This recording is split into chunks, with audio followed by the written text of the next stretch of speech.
Apa kabar semuanya? Masih dengan pembelajaran bahasa Indonesia. Kali ini, Ibu akan membahas tentang kaidah kebahasaan dalam teks hikayat. Adapun tujuan pembelajaran kali ini adalah memahami kaidah-kaidah bahasa yang biasanya digunakan dalam teks hikayat maupun cerpen. Kita bahas kaidah kebahasaan yang pertama, yaitu adanya konjungsi atau kata hubung, baik antar kalimat maupun antar kata. Konjungsi yang muncul pada teks hikayat biasanya berbentuk konjungsi urutan waktu yang digunakan untuk menyatakan urutan waktu terjadinya suatu kejadian, baik sebelumnya, saat kejadian, maupun setelah kejadian. Namun ada ciri khas dalam teks hikayat.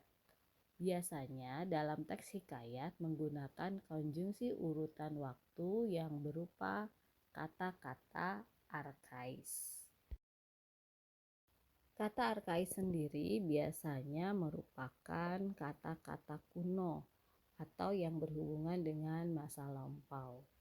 Karena hikayat menggunakan bahasa Melayu kuno, maka akan ditemukan kata-kata arkais ini. Misalkan Alkisah atau sama dengan awalnya. Ada juga Arkian atau sama dengan kemudian. Lalu Hatta atau Ata itu sama dengan lalu.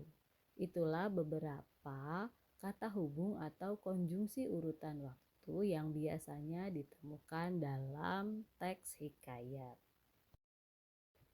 Kaidah kebahasaan berikutnya yaitu banyaknya ditemukan majas atau gaya bahasa. Tujuan digunakannya majas atau gaya bahasa ini biasanya untuk menambahkan keindahan dalam penyampaian cerita. Mari kita bahas beberapa majas atau gaya bahasa yang biasanya ditemukan dalam teks hikayat maupun cerita pendek. Yang pertama, ada majas antonomasia. Majas ini biasanya adalah majas yang menyebutkan seseorang berdasarkan dari ciri atau sifatnya yang menonjol. Misalkan, ada wanita cantik. Berdasarkan cirinya itu, maka disebutkan si cantik. Atau di kelas mungkin ada siswa yang pintar, maka disebutlah si pintar itu. Atau si kaya. Itu beberapa contoh majas antonomasia. Berikutnya majas yang kedua, yaitu personifikasi. Majas ini biasanya menyatakan benda mati maupun benda hidup, tetapi bukan manusia, bisa hewan maupun tumbuhan, yang kemudian seolah-olah memiliki sifat atau perilaku atau berlaku layaknya seorang manusia. Contohnya, pepohonan menari-nari di tiup angin. Dari sini kita bisa lihat, pepohonan itu kan bukan manusia, tetapi dia menari-nari karena ditiup angin. Nah, menari-nari itu adalah contoh sifat atau perilaku dari manusia. Majas yang ketiga adalah majas simil atau majas yang membandingkan suatu hal dengan hal lainnya secara eksplisit.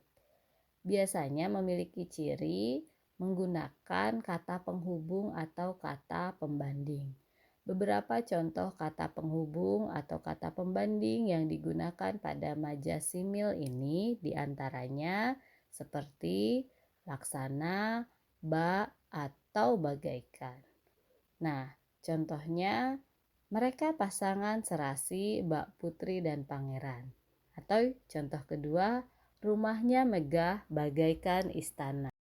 Majas yang keempat adalah majas hiperbola atau gaya bahasa yang mengandung pernyataan dengan cara melebih-lebihkan sesuatu dari yang sebenarnya. Contohnya, Lengkingan suaranya mengguncang dunia.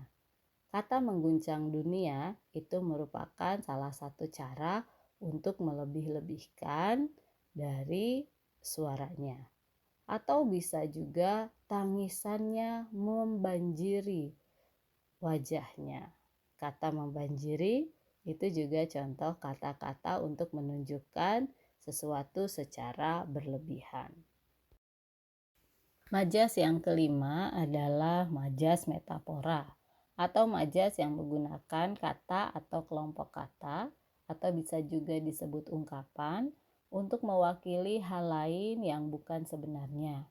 Mulai dari perbandingan benda fisik, sifat, ide, atau perbuatan lainnya. Contoh, ia adalah tulang punggung keluarga. Kata tulang punggung di sini bukan tulang yang ada pada bagian punggung, tetapi tumpuan atau harapan dari keluarga.